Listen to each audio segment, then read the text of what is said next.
Hello dear students, welcome to your own YouTube channel. तो बच्चों, आज हम एक बहुत ही इंपॉर्टेंट चैप्टर जो है डिस्कस करने वाले हैं, स्टार्ट करने वाले हैं। ये है chapter number 4, force and pressure. इस चैप्टर का नेम है। बहुत ही अच्छा, बहुत ही इंटरेस्टिंग चैप्टर है। तो इस वीडियो को स्टार्ट करने से पहले मैं राजीव शर्मा आपसे एक रिक्वेस्ट करना चाहूंगा कि अगर आप इस चैनल पर नए हैं तो प्लीज चैनल को सब्सक्राइब कर दें और बेल आइकन जरूर प्रेस कर दें। उससे क्या होगा कि जो भी आने वाले टाइम में वीडियोज होंगे, जो मैं न्यू वीडियोस अपलोड करूंगा, उनके नोटिफिकेशन आपको सबसे पहले मिलते रहेंगे। तो चलते हैं इस चैप्टर की तरफ, इसको स्टार्ट करते हैं, इसको अच्छे से समझते हैं, इसका कंसेप्ट क्लियर करेंगे। तो जो चैप्टर का नेम है बच्चों, वो है फोर्स एंड प्रेशर। तो सबसे पहले हमें जो वर्ड है फोर्स, उसके बारे में समझना है कि ये फोर्स क्या होता है। तो बच्चों, हमारी डेली लाइफ में बहुत सारे ऐसे एग्जाम्पल्स होते हैं जहां पर हम फोर्स वर्ड से फेमिलियर होते हैं। फॉर एग्जाम्पल, मान लीजिए आप फुटबॉल खेल रहे हैं और आप फुटबॉल को किक करना चाहते हैं, तो विदाउट एनी फोर्स आप फुटबॉल को किक नहीं कर सकते। यानी आपको अपने लेग से उसको किक जब करेंगे तो इसका मतलब आप फुटबॉल पे जो है फोर्स अप्लाई कर रहे हैं। तो एक छोटा सा एग्जाम्पल है फोर्स का। मान लीजिए आप साइकिल को राइड कर रहे हैं, तब भी आप अपने लेग से जो है पेडलिंग करते हैं, फोर्स लगाते हैं, तब वो साइकिल जो है मोशन में होती है। तो यूनिवर्स में कोई भी अगर ऑब्जेक्ट है, अगर वो रेस्ट में है, तो अगर हम उसको मोशन में कन्वर्ट करना चाहते हैं तो विदाउट फोर्स ऐसा पॉसिबल नहीं है। तो आप समझ जाइए, जो भी आप अपने एनवायरमेंट में जो भी ऑब्जेक्ट को देख रहे हैं जो मोशन में है, इसका मतलब पहले से कहीं ना कहीं उसमें फोर्स लगा था जिसकी वजह से वो मोशन में आई। एक और बात इसमें समझने वाली है बच्चों कि अगर कोई ऑब्जेक्ट अगर मोशन में है और वो रेस्ट में हम उसको लेके आना चाहते हैं, तब भी फोर्स की जरूरत पड़ेगी। तो फोर्स का मीनिंग क्या है, फोर्स की डेफिनेशन क्या है। फोर्स की डेफिनेशन को समझाने के लिए मैंने पहले से एक व्हाइट बोर्ड पे डेफिनेशन लिख दी है, उसको जरा एक बार समझते हैं, ठीक है। अच्छा, एक बात इसमें समझने वाली है, डेफिनेशन समझने से पहले एक बात मुझे ध्यान आ गई, वो मैं आपको जरूर बताना चाहूंगा कि फोर्स को समझने के लिए हम क्या करते हैं। जैसे मान लीजिए आपके रूम में कोई टेबल है, आप उसको वन रूम से अदर रूम में शिफ्ट करना चाहते हैं, यानी वन प्लेस से अदर प्लेस पर उसे पहुंचाना चाहते हैं, मूव करना चाहते हैं, तो आपको फोर्स लगाना पड़ेगा। बिना फोर्स के आप ये नहीं कर पाएंगे। तो फोर्स जो है टू टाइप से लग सकता है। या तो आप किसी ऑब्जेक्ट को पुश करें, यानी धक्का दें। मान लीजिए आप टेबल को मूव करना चाहते हो, तो आप उसे पुश करके टेबल को वन प्लेस से सेकंड प्लेस पर पहुंचा सकते हैं। या अदर वे में हम क्या कर सकते हैं, उसको पुल करके भी तो पहुंचा सकते हैं ना, हम खींच भी तो सकते हैं। तो ऐसा होता नहीं होता, जैसे ट्रेन आपने देखी होगी, जो उसका इंजन होता है वो और जो जितने भी सारे वैगन्स होते हैं उनको क्या करता है, वो पुल करता है कि नहीं। और कई जगह आपने देखा होगा कि हमें पुश भी करना होता है फोर्स लगाने के लिए। तो जब भी फोर्स लगेगा तो यानी या तो पुश होगा या पुल होगा। तो देखो, फोर्स की डेफिनेशन क्या है। फोर्स इज अ पुश और पुल which comes into play when there is an interaction of one object with another object। यानी जब भी टू ऑब्जेक्ट का इंटरेक्शन होता है तो उस कंडीशन में फोर्स लगता है। तो फोर्स क्या है, फोर्स सिंपली या तो पुश करना होता है या पुल करना होता है। ऐसा कब, जब कोई टू ऑब्जेक्ट इंटरेक्शन में होती है। इंटरेक्शन का मतलब या तो वो कांटेक्ट में है या वो कांटेक्ट में नहीं है, लेकिन फिर भी वो एक दूसरे के कहीं ना कहीं इंटरेक्शन में है। कहने का मतलब ये हो गया कि जैसे मान लीजिए अभी हम किसी चीज को फोर्स लगाना चाहते हैं, है कि नहीं। तो अगर हम फोर्स लगाएंगे तो उसमें हम पुश करेंगे, तो हमारे हैंड्स और जो टेबल है, मान लीजिए हम टेबल को पुश करना चाहते हैं, फोर्स लगाना चाहते हैं, तो टेबल और हमारे हैंड्स के बीच में इंटरेक्शन है। तो जब भी फोर्स लगता है, एटलीस्ट टू डिफरेंट थिंग्स का इंटरेक्शन जरूर होता है। तो ये फोर्स की एक डेफिनेशन है, ठीक है। अब आपको जो एक्टिविटी 1 दी है, जल्दी से थोड़ा इसे भी समझ लेते हैं, इस एक्टिविटी में क्या दिया है। देखो, मैं आपको इसमें आइडिया दे देता हूं, आपको समझ में आ जाएगा। आप पूरी टेबल को आप खुद जो है फिल कर लेंगे, ठीक है। अब इसमें क्या कहा है, given below are some situations, यानी कुछ सिचुएशन इसमें गिवन है। आई थिंक 6 जो है सिचुएशन इसमें गिवन है। उसमें क्या कहा है, डिफरेंट ऑब्जेक्ट सिचुएशन इसमें गिवन है। Try to identify the action involve, कहने का मतलब कौन से एक्शन इसमें लगे हैं वो फाइंड करने हैं। Can the effort be called force, यानी जो एफर्ट इसमें लगे हैं क्या वो फोर्स की कैटेगरी में आ सकते हैं। Is there any interaction between the two concern object, यानी क्या उनके बीच में कोई इंटरेक्शन है या नहीं है। अब देखो, इसमें पहला जो दिया है, जो फर्स्ट जो गिवन है, इसमें क्या दिया है, drawing a bucket from a well, यानी वेल से हम एक बकेट को ड्रॉ करना चाहते हैं। कहने का मतलब उसे हम ऊपर की तरफ खींचना चाहते हैं। तो पहली बात तो इसमें एक्शन हुआ, बिल्कुल इसमें एक्शन होगा। क्योंकि जब भी हम मान लीजिए वो बकेट है वो रोप से कनेक्टेड है और रोप को हमने पकड़ा हुआ है, तो अगर हम उसको जो है पुल करेंगे, रोप को पुल करेंगे, तो उसके साथ कांटेक्ट में क्या है, बकेट है, तो एक्शन तो होगा। तो इसमें एक्शन में लिखेंगे यस डन, ठीक है। अब सेकंड इसमें कॉलम क्या दिया है, effort leads to force, yes force लगा है। अगर हम उसको ड्रॉ कर रहे हैं इसका मतलब फोर्स लगा रहे हैं, तो इसका मतलब वहां पर फोर्स लगा है, ओके। सेकंड इसमें जो कॉलम दिया है, does the effort involve N interaction between two objects, yes of course. बिना टू ऑब्जेक्ट के तो फोर्स लग ही नहीं सकता ना।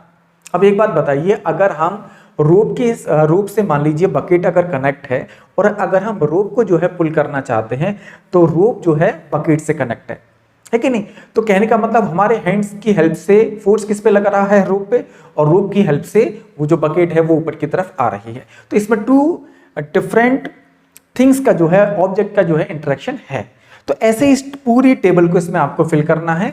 एक बात इसमें ध्यान देने वाली है कि जो भी इसमें सिचुएशन है उन सब में इंटरेक्शन बिटवीन टू ऑब्जेक्ट जरूर होता है, क्योंकि ऐसा होता है, देखो एक बार इसमें समझने वाली है, थोड़ा सा एक बार मैं आपको थोड़ा सा एक बात और समझाना चाहूंगा कि मान लीजिए कभी अगर किसी ऑब्जेक्ट पे हम फोर्स लगाना चाहते हैं, तो जिस पे फोर्स लगाते हैं तो वो ऑब्जेक्ट हो गई, और किसके थ्रू फोर्स लग रहा है वो डिफरेंट ऑब्जेक्ट हो गई।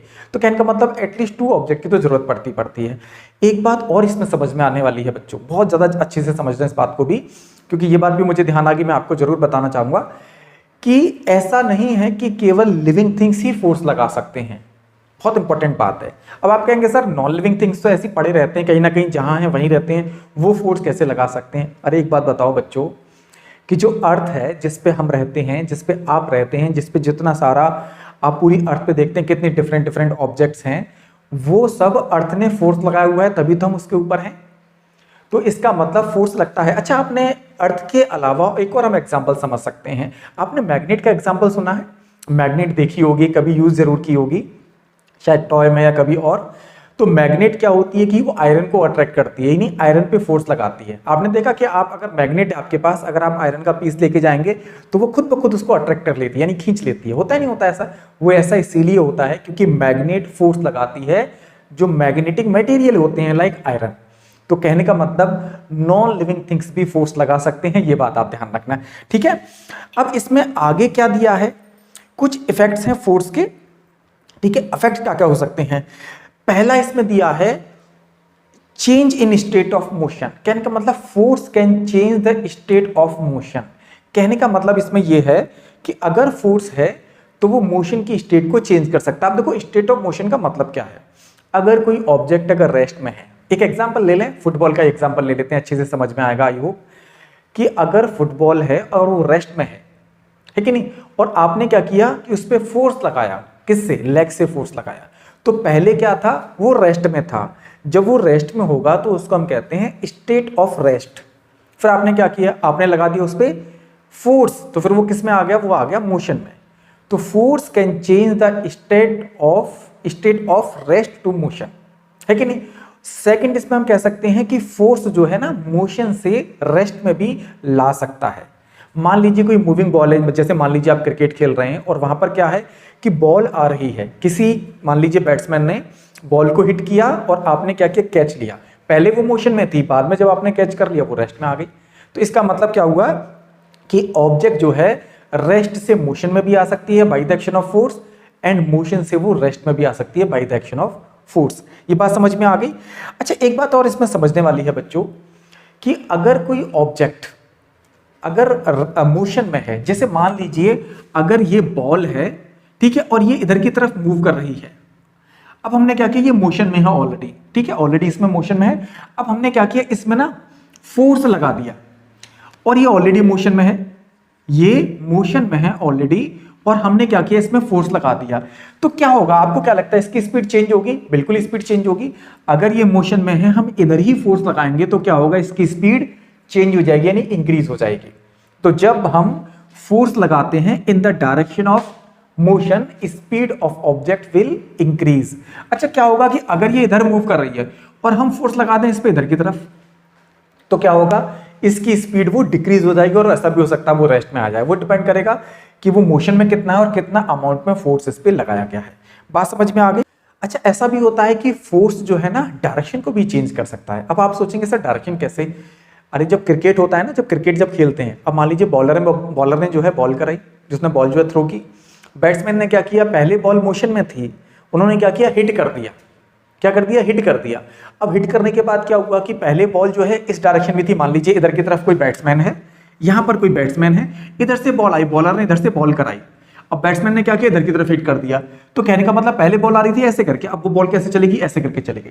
तो इसमें क्या हुआ कि वो बॉल जो है ना, वो पहले भी मोशन में थी, अभी भी मोशन में है, लेकिन क्या हो गया, उसकी डायरेक्शन चेंज हो गई। पहले वो किस डायरेक्शन में आ रही थी, इधर डायरेक्शन में, अब क्या डायरेक्शन हो गई, इधर की तरफ डायरेक्शन हो गई। तो ये कुछ इफेक्ट्स हैं फोर्स के, ठीक है। तो इसमें सेकंड इसमें क्या आता है, देखो पहला तो क्या था, force can change the state of motion, यानी मोशन की स्टेट को चेंज कर सकता है, यानी रेस्ट में ला सकता है या रेस्ट से मोशन में ला सकता है, सिंपल सी बात है। अब इसमें यह समझने वाली बात होती है कि अगर मोशन में है, उसी डायरेक्शन में, जिधर मोशन है उसी डायरेक्शन में फोर्स लगाया जाएगा तो उसकी स्पीड इंक्रीज हो जाएगी। अपोजिट डायरेक्शन में फोर्स लगाया जाएगा मोशन के तो स्पीड डिक्रीज हो जाएगी। ऐसा है कि डायरेक्शन भी चेंज हो सकती है अगर फोर्स लगाने से।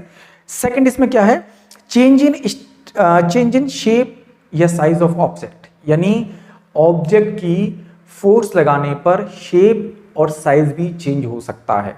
मान लीजिए आपके पास एक बलून है, ठीक है, आपने क्या किया, बलून को हाथ में ले लिया और बलून पे क्या किया, आपने इधर से फोर्स लगाया, इधर से फोर्स लगाया, तो क्या होगा, वो जो उसकी जो शेप है वो चेंज हो जाएगी बलून की। आपने देखा होगा, कई बार ये भी घर पे नोटिस किया होगा कि जब हम पेस्ट करने जाते हैं सुबह सुबह अर्ली मॉर्निंग, तो क्या होता है, हम जो टूथपेस्ट लेते हैं तो क्या करते हैं, प्रेस जब करते हैं तो क्या होता है, उसकी शेप जो है वो चेंज हो जाती है।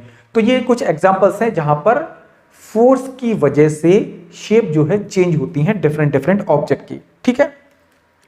अच्छा, इसमें एक एग्जांपल ये भी दिया है, डू यू नो में, जरा इसको भी अच्छे से समझ लेते हैं। When a very small body hits a very large body, इसमें ये है, मैं आपको एक बार समझा देता हूं, आप वैसे इसको लाइन बाय लाइन पढ़ लेना अच्छे से, कि अगर कोई स्मॉल बॉडी यानी कोई स्मॉल ऑब्जेक्ट है और कोई बहुत बड़ी ऑब्जेक्ट है, मान लीजिए एक ट्रेन है और एक साइकिल है, अब उनमें आपस में क्या हो जाए, उनमें एक्सीडेंट हो जाए, तो हमेशा ध्यान रखना, दोनों ही एक दूसरे पे फोर्स लगाएंगे, इक्वल अमाउंट में फोर्स लगेगा, बट जो है ना इफेक्ट फोर्स का ट्रेन पे बहुत कम दिखेगा, क्योंकि उसका मास ज्यादा है ट्रेन का, और साइकिल पे बहुत ज्यादा फोर्स का इफेक्ट लगेगा। अब देखो ऐसा क्यों होता है, मैं इसको सेकंड एग्जांपल के थ्रू आपको समझाना चाहूंगा। मान लीजिए एक कार है, ठीक है, कोई कार एक रोड पे पार्क है और एक ट्रक भी वहीं पे रोड पे जो है पार्क है। अब क्या करते हैं, 2 पर्सन जो है कार को पहले फोर्स लगाते हैं, ठीक है, जितना उनमें कैपेसिटी है उतना वो फोर्स लगाते हैं, किस पे, कार पे, ठीक है। मान लीजिए ये कार है, ठीक है, ये कार है, इस कार पे फोर्स लगाते हैं, ठीक है। अब क्या किया, 2 पर्सन इस पे कार पे फोर्स लगाते हैं इधर की तरफ, इस डायरेक्शन में, जितना उनमें कैपेसिटी है उतना इस पे फोर्स लगाते हैं और वो सक्सेसफुल हो जाते हैं इस कार को मूव करने के लिए। अगर वो सेम अमाउंट में फोर्स लगाते हैं ट्रक पे, लेकिन ट्रक पे क्योंकि ट्रक का मास बहुत ज्यादा है, बहुत हैवी है, अब ट्रक, ये भी पॉसिबिलिटी है कि उतना फोर्स लगाने पे ट्रक जो है ना वो मूव ना हो। क्यों? क्योंकि ट्रक का मास ज्यादा है, तो जिनमें ज्यादा मास होता है ना, उनको मोशन में लाने के लिए या मोशन से रेस्ट में लाने के लिए ज्यादा फोर्स की जरूरत होती है। समझ में आ रहा? अच्छा एक बात बताओ, अगर साइकिल होती इसके प्लेस पर तो कितनी इजीली मूव हम कर सकते थे, यानी जो 2 पर्सन है वो साइकिल को कितना इजीली जो है मूव कर सकते हैं, यानी उसकी रेस्ट की स्टेट को चेंज कर सकते हैं, मोशन की स्टेट में कन्वर्ट कर सकते हैं। तो ये बात आई थिंक आपको समझ में आ गई होगी, ठीक है। नेक्स्ट इसमें क्या दिया है, हम ये कह सकते हैं, देखो इसमें बहुत सारे एग्जांपल्स दिए हैं, ये आप एक बार जरा समझ लेना कि फोर्स क्या क्या कर सकता है, बस उसका एक बार ओवरव्यू उन्होंने दिया है। एक बार मैं जल्दी से आपको पढ़ के बता देता हूं कि इन्होंने क्या क्या कहा है, इससे आपको याद हो जाएंगे। देखो मैं बार बार रिपीट क्यों करता हूं, मैं केवल इसीलिए रिपीट कर रहा हूं जिससे आप जो वीडियो जो देख रहे हैं उससे आपको याद हो जाए। तो बच्चों इसी के साथ साथ एक रेस्पॉन्सिबिलिटी आपकी और है जो मैं जरूर बताना चाहूंगा कि अभी आप जो वीडियो देख रहे हैं बहुत अच्छी बात है, आई होप आपको समझ में आ रहा होगा, लेकिन फिर भी आपको क्या करना है कि आपको कॉपी एंड पेन लेके बैठना है। उससे क्या होगा कि आपको जो जो चीज आपको समझ में आ रही है, जो जो कंसेप्ट आपको समझ में आ रहे हैं वो लिखते जाएंगे, आप अपने खुद के नोट्स प्रिपेयर करेंगे तो फ्यूचर के लिए आपको बहुत ज्यादा बेनिफिशियल होंगे। सेकेंड थिंग क्या होता है कि कोई चीज़ अगर मान लीजिए इसमें समझ में नहीं आ रही, कोई टॉपिक आपको समझ नहीं आया और आपने लिख लिया, फिर आप उसको बाद में कमेंट सेक्शन में पूछ सकते हैं या बाद में कहीं से सर्च कर सकते हैं। तो बहुत सारी बातें होती हैं कि जब हम चैप्टर को पढ़ते हैं क्या समझ में आ रहा है, क्या समझ में नहीं आ रहा, और जब लिख के देखेंगे ना तो एग्जाम के पर्पज से आपको ज़्यादा दिनों तक याद रहेगा। अब इसमें बच्चों जल्दी से एक्टिविटी नंबर 3 समझ लेते हैं। अच्छा, एक और बात जरा समझना, आपको इस वीडियो में ये चैप्टर कितना समझ में आ रहा है ये जरूर बताना कमेंट सेक्शन में, ठीक है। और क्या समझ में नहीं आया ये भी मुझे बताना है, ठीक है। कोशिश करूंगा कि आपके जो जो कमेंट्स होंगे उनके आंसर्स में दूं, उनमें जो आप कमेंट में अपने डाउट्स वो मुझे जो मुझसे पूछेंगे उनको मैं क्लियर करने की जरूर कोशिश करूंगा, ठीक है। नेक्स्ट इसमें जो एक्टिविटी दी है बच्चों वो है try to analyse these situation. कुछ इसमें सिचुएशन गिवन है, उनको एनालाइज करना है, उनके आंसर देना है। हमें अच्छे से पता है फोर्स से रिलेटेड होंगे, एक बार पढ़ के देखते हैं क्या क्या दिया है। A batsman hit a cricket ball for a 6, a goalkeeper save a goal by kicking the ball away, यानी बॉल को दूर हिट करके गोलकीपर ने क्या किया, गोल को सेव कर लिया। ये 2 इसमें सिचुएशन दी हैं। अब क्या कहा है आगे, can we say that these action cause one or more of the above stated effect of force. अब एक बात बताओ, अगर बैट्समैन ने हिट की बॉल 6 के लिए तो वहां पर 2 पॉसिबल एक्शंस हो सकते हैं। कौन कौन से हो सकते हैं जरा एक बार आप खुद से सोचो। फर्स्ट जो एक्शन क्या हो सकता है, फर्स्ट तो ये हो सकता है कि उसकी स्पीड में चेंज आ सकता है। अब आप कहेंगे सर कैसे आ सकता है, एक बात बताओ बच्चों, क्या ये जरूरी है कि जिस स्पीड से बॉलर ने बॉल को थ्रो किया हो उसी स्पीड से 6 के लिए बॉल गई हो? यहां पर वेरिएशन पॉसिबल है। भाई 6 के लिए बॉल गई है तो इसका मतलब ऑब्वियसली वो बहुत तेज गई होगी। कहने का मतलब ये है, इसमें पॉसिबिलिटी ये ज्यादा है कि जिस स्पीड से बॉलर ने बॉल को थ्रो किया उससे ज्यादा स्पीड से बैट्समैन ने हिट किया, तभी तो बॉल 6 की तरफ गई, इतना दूर तक गई। तो इसका मतलब मोशन यानी स्पीड किसकी ज्यादा है, जब बॉल 6 के लिए गई।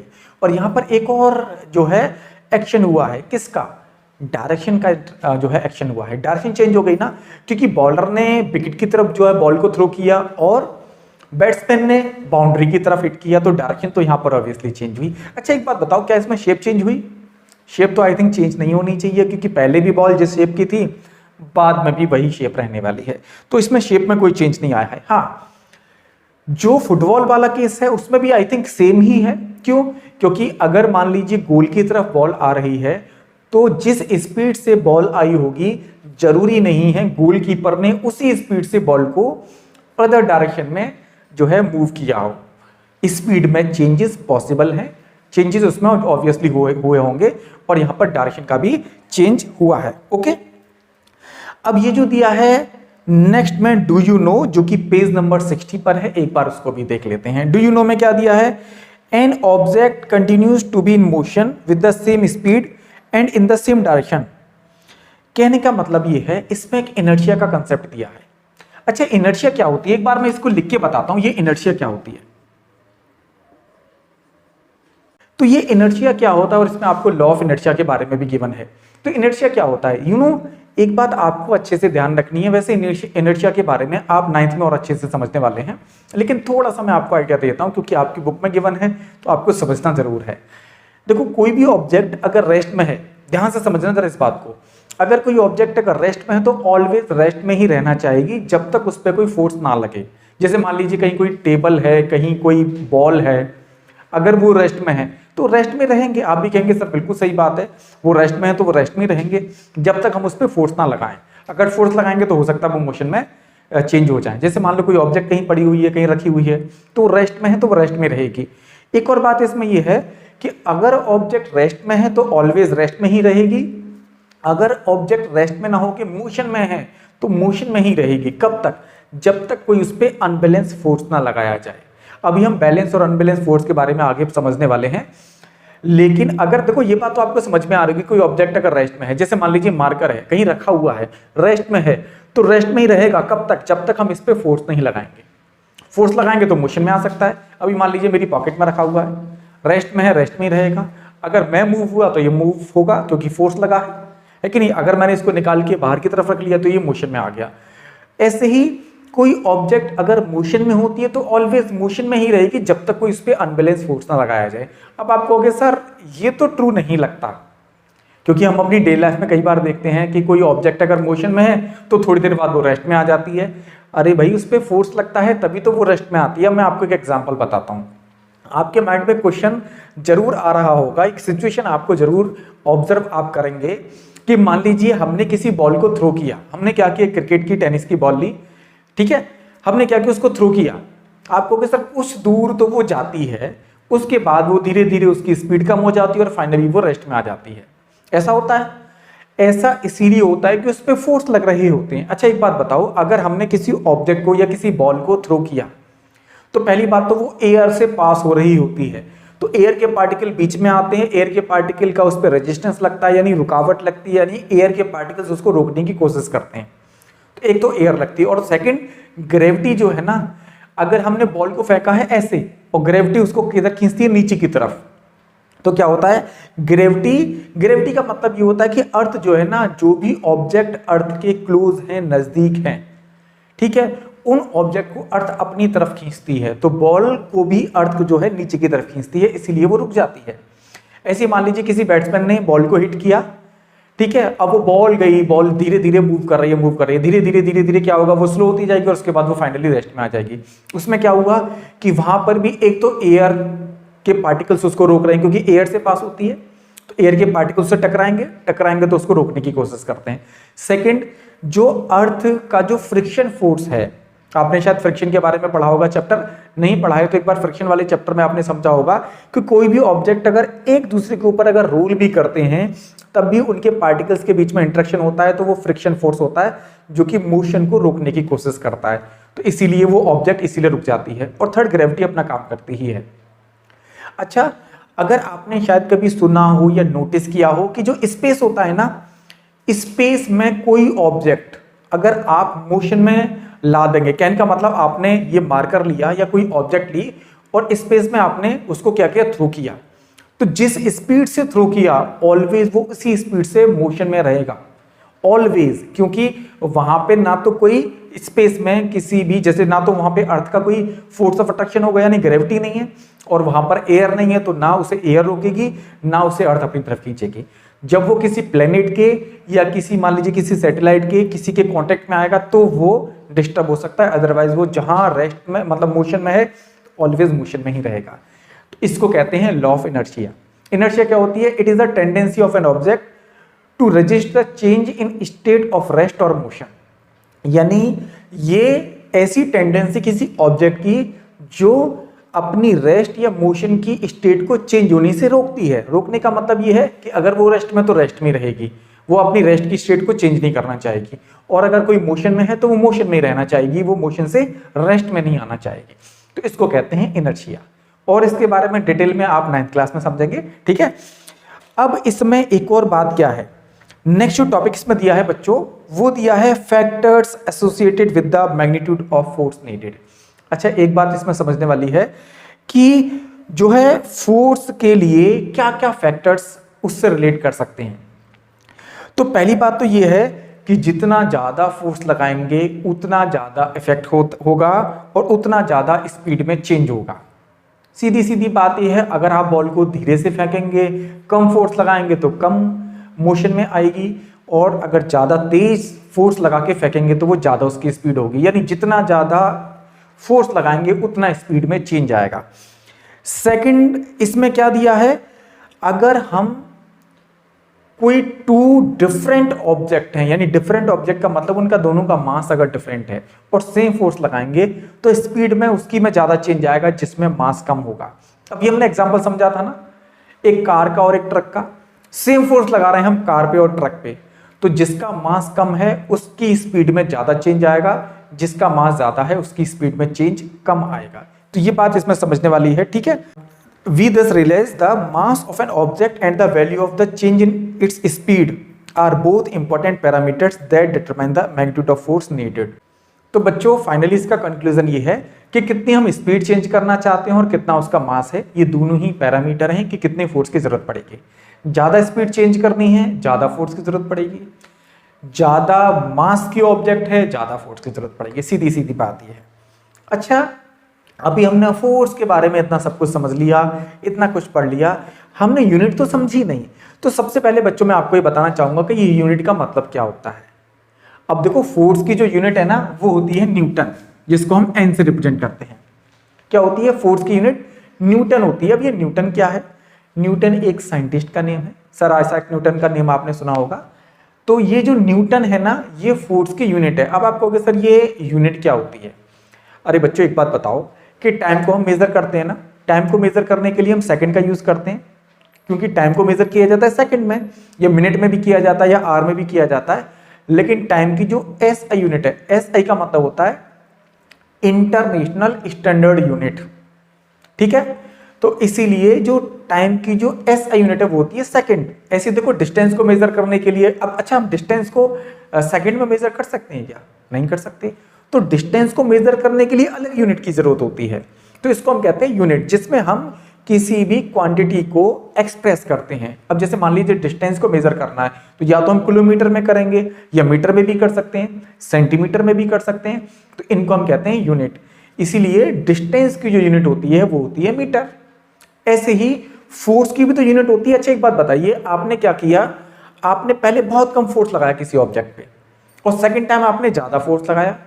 अब कोई पूछे भाई कब कितना लगाया, कोई न्यूमेरिकल वैल्यू तो हो, तो इसीलिए हम कह सकते हैं कि पहले हमने लगाया मान लीजिए 2 न्यूटन, ठीक है, और सेकंड टाइम हमने लगाया 4 न्यूटन। तो इसका मतलब जब भी हम फोर्स लिखेंगे तो हम लिखेंगे ये न्यूटन जो है ना ये यूनिट लगाएंगे, और न्यूमेरिकल वैल्यू कुछ भी हो सकती है। अच्छा एक बात बताओ, आपने थर्ड टाइम लगाया 10 न्यूटन का फोर्स। अब आप एक बात बताइए कब आपने सबसे ज्यादा फोर्स लगाया? आप कहेंगे सर थर्ड टाइम। क्यों? क्योंकि इसमें जो है ना ज्यादा वैल्यू आपने फोर्स की लगाई है, तो इसको कहते हैं। तो यानी हम फोर्स को एक्सप्रेस करते हैं न्यूटन में, ध्यान रखना इस बात को, ठीक है। अच्छा इसमें एक बात और समझने वाली है बच्चों, फोर्स के लिए मैग्नीट्यूड और डायरेक्शन दोनों की जरूरत होती है। अब आप कहेंगे सर ये कौन सा कंसेप्ट है, ये क्या कंसेप्ट है? बच्चों बड़ा इजी सा कंसेप्ट है, एक बार में समझ में आ जाएगा।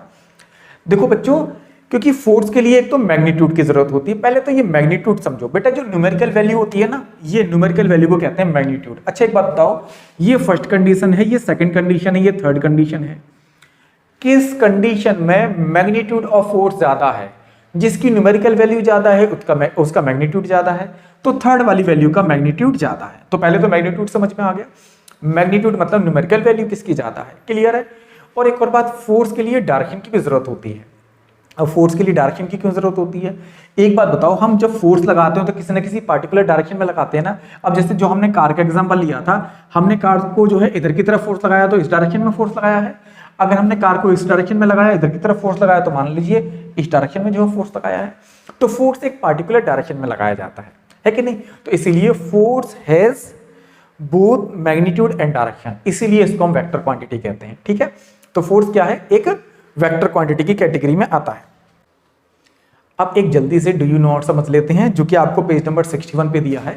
देखो ऐसा जरूरी नहीं है कि फोर्स जो है मोशन के डायरेक्शन में ही लगाया जाए, ऐसा जरूरी नहीं होता। जैसे मान लीजिए जिस डायरेक्शन में कोई ऑब्जेक्ट मूव कर रही है हम उधर ही फोर्स लगाएंगे, ऐसा नहीं होता है। अपोजिट डायरेक्शन में तो लगता है। अच्छा कुछ एंगल से भी लग सकता है। जैसे मान लीजिए ये टॉय कार है और हमने क्या किया, इससे किसी थ्रेड को बांध दिया। अब मान लीजिए इसका मोशन है इधर की तरफ और हम लगा रहे हैं फोर्स इधर की तरफ, यानी इस डायरेक्शन में लगा रहे हैं, तो ये कुछ ना कुछ एंगल से भी तो फोर्स लग सकता है, तो किसी ना किसी एंगल से भी लग सकता है। लेकिन ये मोशन इसका आगे की तरफ ही होगा, यानी मोशन तो इसका इधर की तरफ है क्योंकि ये रोल करती हुई आगे की तरफ जा रही है, लेकिन इसका हम फोर्स लगा रहे हैं इधर की तरफ, क्योंकि अगर हमने मान लीजिए इसको थ्रेड से अगर पकड़ा हुआ है और हम फोर्स लगा के इसको जो है ना पुल कर रहे हैं, तो क्या होगा, ये आगे की तरफ मोशन में होगी और इधर हम इधर की तरफ फोर्स लगाएंगे, लेकिन ये रोल करती हुई आगे की तरफ थ्रेड से जो बंधी हुई है ना चलती रहेगी। तो कहने का मतलब फोर्स किसी एंगल से भी लग सकता है। सेकंड, फोर्स ऐसे भी लग सकता है, 90 डिग्री के एंगल से भी तो लग सकता है, तो फोर्स 90 डिग्री के भी एंगल से लग सकता है। तो इसमें बहुत अच्छी सी बात दी है, a force acting perpendicular to the direction of motion does not change any speed but can still cause a change in direction. कहने का मतलब यह है कि मोशन अगर इसका इधर है, इस कार का मान लीजिए किसी ऑब्जेक्ट का, और फोर्स लगा रहे हैं हम परपेंडिकुलर का मतलब होता है कि 90 डिग्री के एंगल से फोर्स लगा रहे हैं, कि अगर हम फोर्स को परपेंडिकुलरली लगाते हैं तो उसकी स्पीड में कोई चेंज नहीं आएगा, हाँ उसकी डायरेक्शन जरूर चेंज हो सकती है। तो ये बात आपको समझ में आनी चाहिए। देखो इसका एक एग्जांपल हम समझ सकते हैं कि जो भी अर्थ का जो फोर्स सैटेलाइट पे लगता है, तो जिस स्पीड से सैटेलाइट घूम रहे हैं उसी स्पीड से सैटेलाइट घूमते हैं। उनकी स्पीड में कोई चेंज नहीं आता है, बट डायरेक्शन चेंज हो जाती है। सैटेलाइट तभी तो, जैसे मान लीजिए ये अर्थ है, ठीक है, अब यहां पे कोई सैटेलाइट है। अब अर्थ जो है ना, देखो सैटेलाइट का जो मोशन है वो इधर की तरफ है, लेकिन अर्थ फोर्स किधर लगाती है, इधर की तरफ लगाती है, तो ये 90 डिग्री का एंगल बना नहीं बना। अब ये 90 डिग्री का एंगल है, तो ये इसके मोशन में कोई चेंज नहीं आता। जब भी फोर्स 90 डिग्री के एंगल से लगेगा तो उसके मोशन में कोई चेंज नहीं आएगा। हाँ, डायरेक्शन चेंज होती रहती है। तो इसीलिए सैटेलाइट जो है ना, इधर ना जाके आगे की तरफ ना जाके, वो ऐसे करके डायरेक्शन बार बार चेंज करते हुए सर्कुलर मोशन में मूव करते रहते हैं। तो ये एक एग्जाम्पल है जो कि डू यू नो में आपको बहुत इंपॉर्टेंट, बहुत अच्छी सी बात आपको दी थी। नेक्स्ट वीडियो में बच्चों हम आगे का टॉपिक समझेंगे। आई होप आपको समझ में आया होगा। अगर आपको अच्छे से समझ में आ रहा है, मेहनत आपको पसंद आ रही है, तो प्लीज चैनल को जरूर सब्सक्राइब करना और वीडियो को लाइक करिए, अपने फ्रेंड्स में शेयर करिए। Thank you so much, have a nice day.